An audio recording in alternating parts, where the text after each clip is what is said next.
Is it time to get out the diplomatic fire hoses in our critical relationship with Indonesia? Relations appear to be at their worst in almost 15 years after the new spying allegations that have emerged.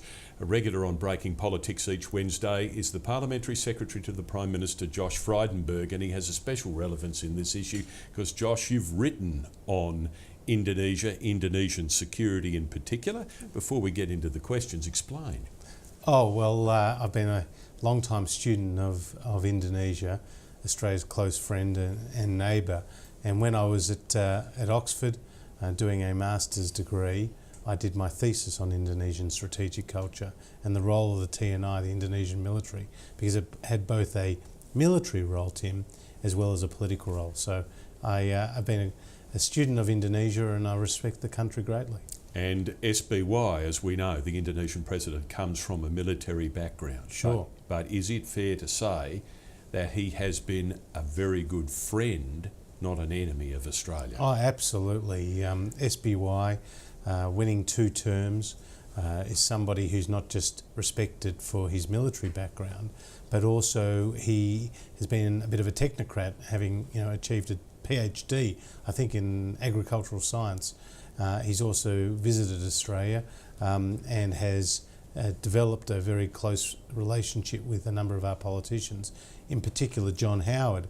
And you may remember John Howard went across to SBY's inauguration, and Australia was very generous to Indonesia, as it should have been after the devastating tsunami, and we have worked very closely with SBY and his administration. SBY is a good friend. Why are we bugging the telephones of our good friends? I get our enemies, we want to listen in on them, but our good friends?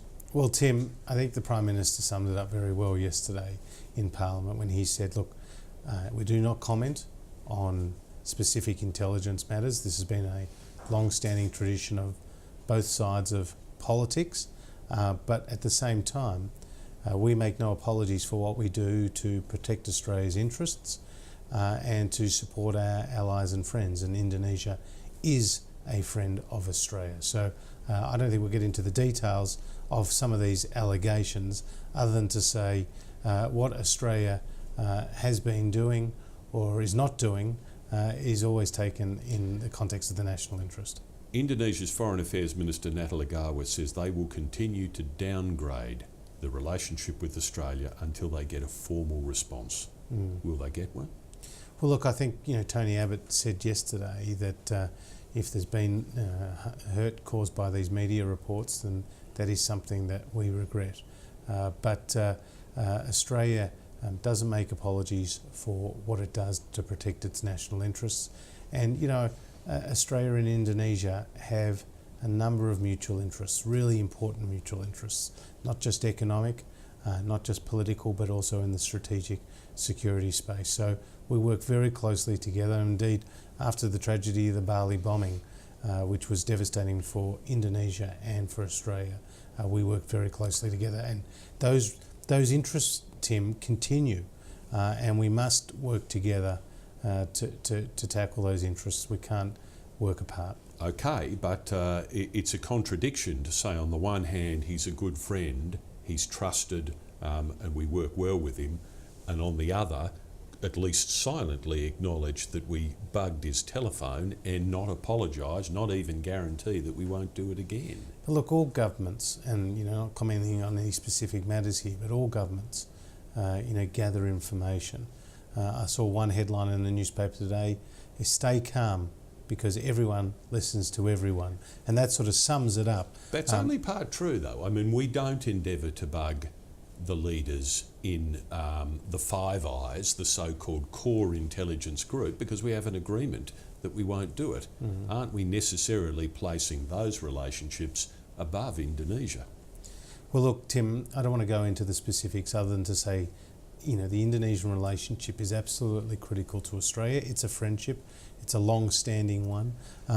And I think that this issue, while certainly is regretful and also is causing some difficulties, I'm hoping that it will blow over and that both sides acknowledge that there is a deep and abiding interest in working together. Why not have Tony Abbott pick up the phone and say sorry, and we will never do this to you, SBY, again?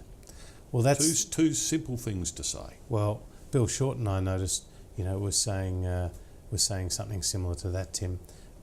Look, Tony Abbott has made it very clear. We're not going to go into the details of the specifics, but Australia doesn't make any apologies for what we do to protect our national interests. These are very sensitive matters, and we do not want to do anything that damages our relationship with Indonesia. I mean, that's the reality of it. It's in Australia's interest to have a good relationship with Indonesia, and we believe that the form of words that Tony Abbott used in the Parliament, both yesterday and the day prior, is the right way to go. That means no apology. Well, the form of words that he's used, that he regrets any hurt that some of the media reports may have caused, but that Australia doesn't make any apologies for protecting its national interests. Okay, there's obviously what's happening at the public window, both in Indonesia and here, and what we're talking about. Sure. There's also private channels, and prime ministers and presidents can have private phone calls. Sure. And the ambassador to Indonesia for Australia during the East Timor crisis, John McCarthy, suggested this morning, pick up the phone, do it privately if need be, but pick up the phone. Are there back channel hidden efforts going on here to steady the ship a bit, even if you can't detail them for us?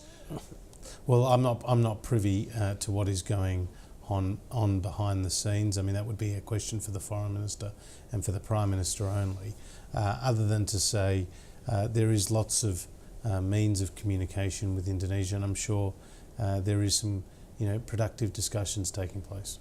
Would it be wrong, and would you be offended, if Indonesian intelligence bugged Tony Abbott's mobile phone? Well, and it's a serious question, because apparently we're not offended by the fact that it happens in reverse. Well, it might surprise you, Tim, but I work on the assumption that every phone call I have is potentially being listened to, and I don't know who by. And I think that's just sort of a working assumption today for a politician, or indeed maybe a senior businessman or journalist. And probably Tony Abbott is no different. So being bugged is a fact of life. Well, as I said to you, that headline, stay calm, everyone listens to everyone. And the way the communication systems are moving at the moment, Tim, they're so sophisticated, and governments, particularly have more resources at their disposal. They have to work on the assumption that people are listening to our phones. Indeed, 9 years ago, I think an Indonesian intelligence leader suggested just as much, that they were bugging Australian politicians. Do you do that just as an out-of-the-circle kind of safety thing, or do you seriously think there's a real chance that's going on? I certainly think there's a real chance. That you're being bugged? Well, that somebody is potentially listening in. Whether it's on every phone call or not, I don't know. You're Parliamentary Secretary to the Prime Minister, so that's not a small stakes thing to say, is it? Well, you asked me, Tim, do I believe that my phone is being listened to? I don't know whether it is or it isn't, but I have a working assumption that what an email that I send or a phone call that I make is potentially listened into or watched by a third party. Last question on this issue.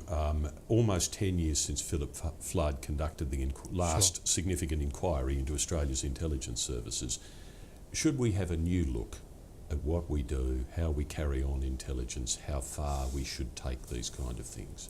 Look, I think we've got wonderful security services, and that's right across the board. Including our intelligence services. This is very difficult work. I think they are subject to the right checks and balances. I think they do important work for Australia, and so I think we've got the balance right, and I support them in what they do. No inquiry? I'm certainly not calling for one.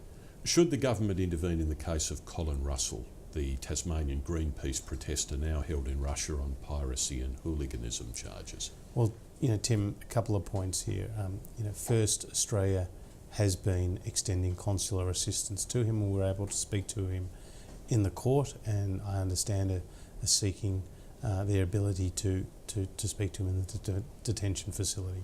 So that's the first point. The second is that Julie Bishop has spoken to the Deputy Foreign Minister for Russia during their meeting at APEC in Bali. So we have raised it at the highest levels as well. And there's not more to be done? Nothing more? Well, I think it's an open case, and that's one where we continue to push the interests, of an Australian citizen detained overseas. To close, you are seen in many respects as a voice for the Australian Jewish community. And am I? Okay. Well, I happen to be Jewish, Tim. Tell me if I'm wrong. Yeah, I'm not a voice for any particular community, but I happen to be Jewish, and I'm proud of that fact. Absolutely. How do you feel about the planned changes that the government is considering to race hate laws that existed right through the Howard years, let alone the Labor years, and now apparently, or now certainly, the Attorney General is looking at softening? Sure. Look, the Attorney General was very clear prior to the election, indeed the Coalition was, about repealing Section 18C. I think he will go about this in a very judicious manner. I have great confidence in his ability to take soundings from the community at large and from the various stakeholders that will be impacted upon by such a change, and that he'll get the balance right in the end. Josh Frydenberg, always a pleasure to have you on Breaking Politics. Thanks, Tim. Nice to be with you.